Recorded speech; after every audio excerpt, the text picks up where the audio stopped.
Jesus wept. This is the shortest verse in the Bible, at least in the English translation. Jesus wept. Why did he weep? It's very clear that he knew exactly what was going to happen. In fact, when he received the word that Lazarus was ill, he replied, "This illness is not to end in death, but is for the glory of God, that the Son of God may be glorified through it." So he took his time. He delayed for 2 days. And when he finally decided to go, he knew that Lazarus was already dead, and what was he going to do? He clearly intended to perform a big sign, maybe the biggest, the strongest, and more eloquent miracle of all that he did. It is true that we read also in the Gospel that he raised the little boy that was in the funeral procession, and also this girl in her house, but none of them were dead and buried for 4 days and stinking. So this was a very big miracle, a miracle for unbelievers, for hard-hearted, for agnostics, for cynics, for prideful, skeptics, rationalists, materialists, and so on. For everyone who wanted to see a dead man coming out of the tomb. It was a miracle that was supposed to be irrefutable, undeniable. But when he gets there, he weeps. He's perturbed, deeply moved. I would have been chill if I had that power, I knew that I was going to raise him up, excited about it. But he weeps. And Jesus weeps because the death of Lazarus was a strong reminder of the reason for his coming as a man. He came to rescue us from sin and death, to save us, to pay our ransom with his cross. So at the sight of Lazarus' sisters, themselves also weeping, and of all the pain that his death brought to that household, Jesus might have felt, why all this suffering? Why death? Why they had to disobey my Father so that all this distortion, pain, and suffering came into the world? Why couldn't they just obey and trust, and things would have been so different, so much better? So he weeps not so much for Lazarus, but he weeps about sin and about death. He weeps over the consequences of sin. He weeps out of love. Poor creatures, they will have to suffer. There's no other way now. This is how things have to be. It's the contact with all the suffering portrayed in this specific case of Lazarus. A couple of days ago, during the spring break, I spent some days in a monastery with some guys. We were praying, and these monks, in their night prayer, they recite a litany for the world, for all those sufferings and sins that are taking place during the night. So before they go to sleep, they do this long prayer. And they say, for example, "On all who are out tonight, the homeless, the weary, the starving, those tempted to suicide, have mercy. For those who work at night, the police, the firemen, the soldiers, the sailors, the night nurses, the priests, doctors, let your presence be with them, Jesus. For the sick and the suffering, and all who are enduring any agony of mind and body. For all undergoing operations, for the sleepless and lonely, be near them. For those in anxiety, nervous or mental distress, for the insane, keep them in your power.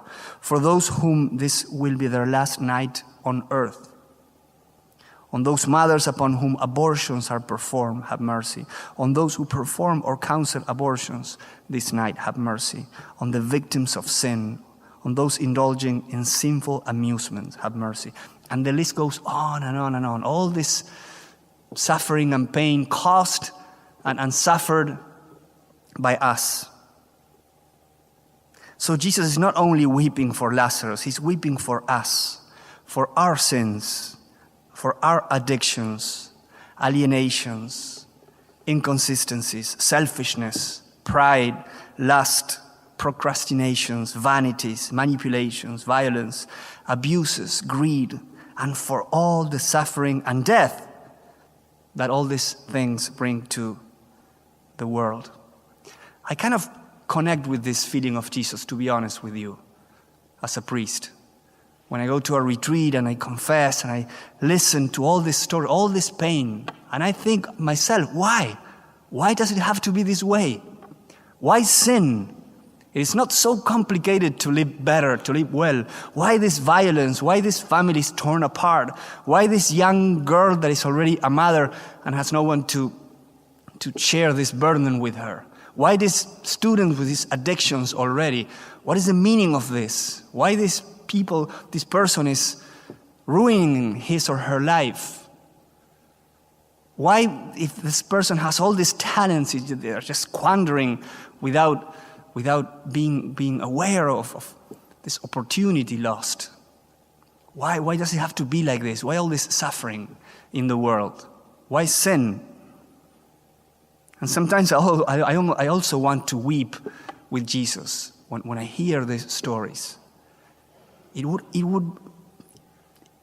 be very easy to obey, to listen to God, to listen to His word and to take in His commandments and to live better. It's not so difficult. So why? Why does it have to be this way? So Jesus weeps. As a matter of fact, He weeps in 2 more occasions in the New Testament. He also weeps over Jerusalem. We read in the Gospel, as He drew near, He saw the city and wept over it, saying, "If this day you only knew what makes for peace." If you knew who is here, if you would hear me, pay attention.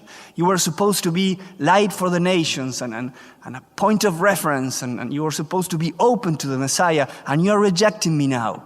So He weeps. He doesn't weep for the stones, He weeps for the people.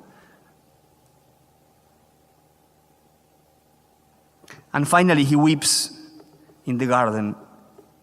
And this time, tears were not just falling from His eyes, but from all His body. They were not regular tears, but blood. We can read, He was in such agony, and He prayed so fervently that His sweat became like drops of blood falling on the ground. There in the garden, He's weeping over the sins of the whole world, because that sin was going to be put on His shoulders. He was already feeling it in His body, so His whole body is weeping, tears of blood. So this is what we can learn about Jesus' tears. First, He does not cry for Himself, but for us. His tears are tears of love. He weeps for us, and He weeps also with us. And this is also very important. In all our struggles and pains and sufferings, He is with us, weeping with us, at our side. St. Paul writes later to the Romans, "Rejoice with those who rejoice, weep with those who weep." But as He is exhorting us to weep with those who weeps, He first learned it from Jesus. He's the first one who weeps with us. So He suffers with us. Isn't that good news? We are not alone in our sufferings, nor are they purposeless. When we suffer, we are crucified with Christ, and He's with us, and we with Him, like soldiers back to back in the battle. In 1847, Victor Hugo wrote a short poem following the death of his beloved daughter. He says, "You who weep, come to this God, for He weeps. You who suffer, come to Him, for He cures. You who tremble, come to Him, for He smiles. You who pass in death, come to Him, for He remains." So that is the first lesson, the reason of Jesus' tears. But the second lesson, and at least as important as the first, if not more, is that he doesn't stop in his weeping. He goes further and he recovers from his sadness and he says, enough. The glory of God was about to be manifested, because he knew that death and all that we associate with death, from his own death on, was not going to have the final word. He was going to defeat sin, suffering, and death in his own flesh at the dawn of Easter. So now, as a token or as an anticipation, he commands, takes away the stone. And we heard the rest, what happened. So his tears are also an anticipation of his victory. He's victorious over sin, suffering, and death. Nobody defeats God, not even death. So at the sight of Lazarus coming out of the tomb, we can also raise our faith and our hope, and we can also begin to rejoice in the awareness that Jesus Christ is alive and full of life. Finally, Jesus wept. I said it at the beginning, that is the shortest verse in the English translation of the Bible. However, in the original language, in the Greek, it's not. The shortest verse in Greek is 1 Thessalonians 5:16, and is traduced as rejoice evermore. So we can put those two together.